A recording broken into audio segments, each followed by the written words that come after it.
ఆంధ్రప్రదేశ్లో సార్వత్రిక ఎన్నికల్లో భాగంగా పోలింగ్ రోజు ఈ మాచర్ల అసెంబ్లీ నియోజకవర్గంలోని పాల్వాయి గ్రామంలో పిన్నెల్లి రామకృష్ణారెడ్డి ఆయన ఆ పోలింగ్ బూత్లోకి ప్రవేశించి ఆ పోలింగ్ బూత్లో ఉన్నటువంటి బ్యాలెట్ బాక్స్ని ఆయన ధ్వంసం చేసినటువంటి నేపథ్యంలో ఆయన్ని ఎట్టి పరిస్థితుల్లో అరెస్ట్ చేయాల్సిందిగా ఎన్నికల సంఘం పోలీసులకి ఆదేశాలు జారీ చేసినటువంటి నేపథ్యంలో ఆయన రాజకీయ జీవితం ఇక ప్రశ్నార్థకంగా మారబోతుంది అంటూ రకరకాలుగా వార్తలు వస్తున్నటువంటి నేపథ్యంలో ఈ అంశం గురించి మనతో మాట్లాడేందుకు ప్రముఖ రాజకీయ విశ్లేషకులు ప్రముఖ సీనియర్ జర్నలిస్ట్ సిఎస్ రావు గారు మనతో ఉన్నారు. ఆయనతో మాట్లాడదాం. సార్ నమస్తే. సార్ నమస్తే. సార్ పిన్నెల్లి రామకృష్ణారెడ్డిని అరెస్ట్ చేయండి అంటూ కూడా ఎన్నికల సంఘం ఆంధ్రప్రదేశ్ పోలీసులకి ఆదేశాలు జారీ చేసినటువంటి నేపథ్యంలో పిన్నెల్లి రామకృష్ణారెడ్డిని ఏ క్షణమైనా అరెస్ట్ చేసేటువంటి అవకాశం అయితే ఉంది. ఆయన పాల్వాయి గ్రామంలోని పోలింగ్ బూత్లోకి ప్రవేశించి ఆయన బ్యాలెట్ బాక్స్ని దగ్ధం చేసింది కూడా, అంటే ధ్వంసం చేసింది కూడా మనం చూసాం వీడియోలో. 2 రోజుల నుంచే ఆ వీడియో సోషల్ మీడియా వేదికగా చక్కర్లు కొడుతూ ఉంది. మనకేమో ఆంధ్రప్రదేశ్లో మే 13వ తేదీన ఎన్నికలు జరిగాయి. ఆ వీడియో ఏమో మే 21వ తేదీన బయటకు వచ్చింది. ఇన్ని రోజులు టైం ఎందుకు పట్టింది? అసలు ఆ రోజు పోలింగ్ బూత్లో ఏం జరిగింది? ఒకవేళ పిన్నెల రామకృష్ణారెడ్డి గనక ఈ ఘటన మీద అరెస్ట్ అయితే ఆయన రాజకీయ జీవితం ప్రశ్నార్థకంగా మారే అవకాశం ఉందా అంటే ఏం చెప్తారు? సో ఇక్కడ మల్టిపుల్ కోణాలు ఉన్నాయి ఈ ఎపిసోడ్లో. ఒకటేంటంటే అసలు ఇన్ని రోజులు అసలు ఎందుకు ఆ వీడియో బయటికి రాలేదు? ఇంతమంది స్టాఫ్ ఉన్నారు, ఇంతమంది యంత్రాంగం ఉంది, ప్రధానమైనటువంటి ప్రతిపక్షం బలంగా ఉంది, అయినప్పటికీ కూడా ఇన్ని రోజులు అసలు ఆ వీడియో ఎందుకు బయటికి రాలేదు? ఒకటి. దానికి తోడు వెబ్ కాస్టింగ్ ఉంది. వెబ్ కాస్టింగ్ 100% ఉంది, మామూలుగా కాదు. మాచర్ల గురజాల సమస్యాత్మక ప్రాంతాలుగా గుర్తించి వెబ్ కాస్టింగ్ పెట్టారు. కమాండ్ అండ్ కంట్రోల్ ద్వారా కలెక్టరు అలాగే ఇద్దరు మానిటర్ చేస్తున్నారు. ఇది మళ్ళా డీజీపీ దగ్గర ఉంటుంది. ఇంత వ్యవస్థ ఉన్నప్పుడు ఎందుకు ఇంత లేట్ అయింది అనేది ఒకటి. రెండేంటంటే తాజాగా ఎలక్షన్ కమిషన్ ఇచ్చిన ఆర్డర్ ఏంటంటే సాయంత్రం 5 గంటల లోపల పిన్నెల్లి రామకృష్ణారెడ్డిని అరెస్ట్ చేయాలి అని చెప్పి చాలా సీరియస్గా వార్నింగ్ ఇస్తే పోలీసులు ఇప్పుడు హడావుడిగా పరిగెత్తారు. హైదరాబాద్లో ఆయన ఉన్నాడని చెప్పేసి హైదరాబాద్కి వచ్చారు. ఇప్పుడు మాచర్ల పోలీసులు పల్నాడు ఎస్పీ ఆధ్వర్యంలో, మల్లికా ఖర్గే ఆధ్వర్యంలో, ఆవిడ పర్యవేక్షణలో ఇక్కడ పోలీసులు వచ్చారు. హైదరాబాద్ వచ్చి ఏ క్షణమైనా పిల్లల్ని అరెస్ట్ చేసేటువంటి అవకాశం ఉంది. ఓకే, అరెస్ట్ చేస్తారు, బాగానే ఉంది. కానీ అసలు ఈ మొత్తం ఎపిసోడ్లో అసలు ఎక్కడ ల్యాప్సెస్ జరిగింది అనేది మనం విశ్లేషించుకోవాలి. ఇప్పుడు కలెక్టర్ని ఆల్రెడీ అక్కడ బదిలీ చేశారు, ఎస్పీని సస్పెండ్ చేశారు, పల్నాడు ఎస్పీని, కలెక్టర్ని బదిలీ చేశారు, బాగానే ఉంది. మరి వాళ్ళు చేసినటువంటి దానికి అంటే వాళ్ళకి తెలిసి చేశారా, తెలిసి కాముకున్నారా, లేదంటే తెలియక అబ్జర్వ్ చేయలేక కాముకున్నారా అనేది ఒకటి తేలాలి. ఇప్పుడు ఆల్రెడీ ఇప్పుడు శాఖాపరమైనటువంటి చర్యలు వాళ్ళ మీద తీసుకున్నారు.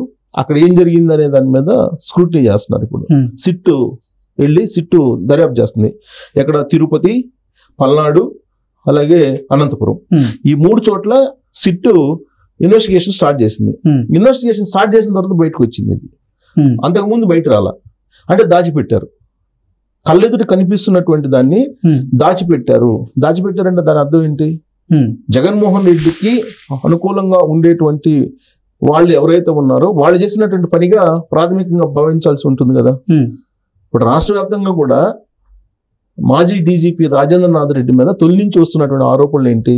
జగన్మోహన్ రెడ్డికి వైఎస్ఆర్ కాంగ్రెస్ పార్టీకి అనుకూలమైనటువంటి ఎస్పీఎల్ని, డిఎస్పీఎల్ని, సిఐఎల్ని, ఎస్ఐఎల్ని, కానిస్టేబుల్స్ వరకు, హోంగార్డుల వరకు ఏర్పాటు చేశారు. అదంతా ఒక 1 year ప్రాసెస్ పెట్టుకొని చేశారు అనేది ఆయన మీద ప్రధానమైనటువంటి అలిగేషన్. దాని మీద ఆయన ఎలక్షన్ కమిషన్ కంప్లైంట్ చేశారు. ఆయన ఎన్నికల ప్రక్రియ నుంచి దూరంగా పెట్టారు. అయినప్పటికీ ఆయనకు ఉన్నటువంటి ఇన్ఫ్లుయెన్స్ ద్వారా బయట నుంచి మానిటర్ చేశారు అనేది వినిపిస్తూ ఉంది. సో దాంట్లో భాగంగా జరిగిందా, లేదంటే జగన్మోహన్ రెడ్డి ఆశీస్సుల కోసం, జగన్మోహన్ రెడ్డి దగ్గర నమ్మకంగా ఉండటం కోసం ఆ కలెక్టర్, సస్పెండ్ అయినటువంటి ఎస్పీ, బదిలీ అయినటువంటి కలెక్టర్ చేశారా అనేది. సివిల్ సర్వెంట్లుగా ఉంటూ వాళ్ళు కమాండ్ అండ్ కంట్రోల్ ద్వారా మొత్తం వెబ్ కాస్టింగ్ పెట్టుకొని చూస్తూ దాన్ని ఐడెంటిఫై చేసి కూడా అట్లీస్ట్ దాన్ని బయట పెట్టాల. ఎలక్షన్ కమిషన్ తెలియజేయాలి కదా. అట్లీస్ట్ రీపోలింగ్ కూడా పెట్టాలి. అక్కడ రీపోలింగ్ అసలు ఎక్కడ పెట్టలా.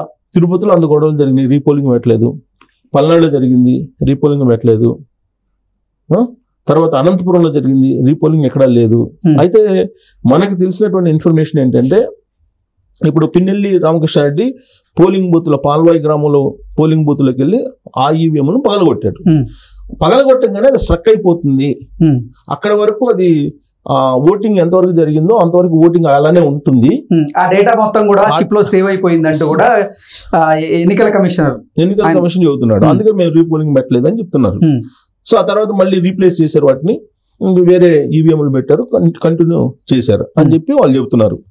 సో ఇప్పుడు ఎవరిని బాధ్యం చేయాలి దీనికి? పిన్నెల్లి లక్ష్మణరెడ్డి మీద ప్రజా ప్రాతినిధ్య చట్టం కింద అతని మీద అనర్హత వేటు వేయాలా, లేదంటే సస్పెండ్ అయినటువంటి ఎస్పీని డిస్మిస్ చేయాలా, బదిలీ అయినటువంటి కలెక్టర్ని డిస్మిస్ చేయాలా అనేది ఒక చర్చనీయాంశం ఇక్కడ. లేదు అక్కడ ఉన్నటువంటి డిఎస్పీ కానీ సిఐలు కానీ ఎవరైతే ఉన్నారో వాళ్ళు ఈ విషయాన్ని బయటికి రాకుండా చేస్తే వాళ్ళని డిస్మిస్ చేయాలా? ఇప్పుడు ఇక్కడ ఎవరో ఒకరిని డిస్మిస్ చేయాలి. లేదా అసలు రాజకీయాలకి దూరంగా, ఎన్నికల ప్రక్రియకి దూరంగా ఉండేలాగా అనర్హత వేటు పిన్నెల్లి రామకృష్ణారెడ్డి మీద వేయాలి. ఇంత సీరియస్ యాక్షన్ తీసుకోకపోతే ఇలాంటివి మళ్ళీ రిపీట్ అవుతాయి. కాబట్టి ఎక్కడో దగ్గర సీరియస్ సివిల్ సర్వెంట్ల మీదైనా డిస్మిస్ చేయాలి, డిస్మిస్ చేస్తూ యాక్షన్ తీసుకోవాలి.